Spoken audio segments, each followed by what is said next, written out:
Pemirsa, sesuai dengan keputusan Mahkamah Konstitusi, daftar pemilih Pilkada bulan November tahun 2024 yang lalu akan kembali digunakan pada pemungutan suara ulang atau PSU di Kabupaten Pasaman nanti.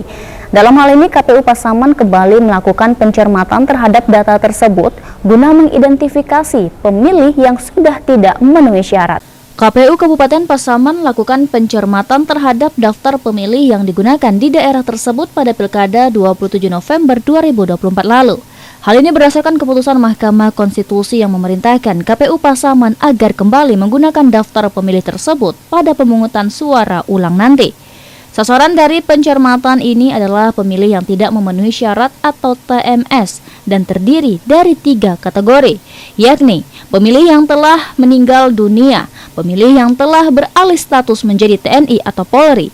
Selain itu, pemilih yang telah dicabut hak pilihnya juga tak luput dari pencermatan ini. Dari 3 kategori akan dilakukan pendanaan pada salinan daftar pemilih tetap, pemilih pindah ataupun tambahan. Pencermatan ini telah mulai dilakukan sejak beberapa waktu lalu dengan berbagai langkah, diantaranya berkoordinasi dengan pihak kenegarian. Jadi yang kita lakukan adalah melakukan pencermatan terhadap pemilih-pemilih yang sudah tidak memenuhi syarat atau TMS.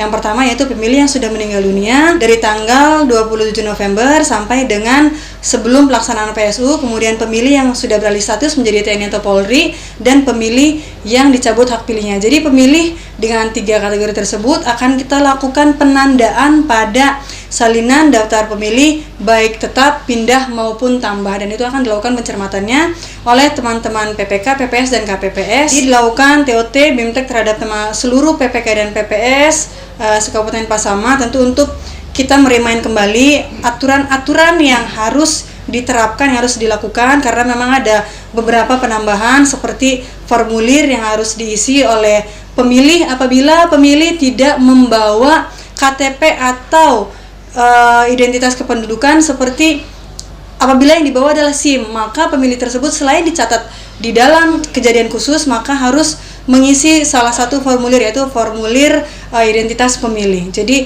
apabila tidak mempunyai KTP, maka pemilih tersebut boleh menggunakan identitas lainnya yang memuat foto, tanggal lahir, dan nama. Tetapi tadi ada penambahan formulir yang harus diisi oleh pemilih tersebut.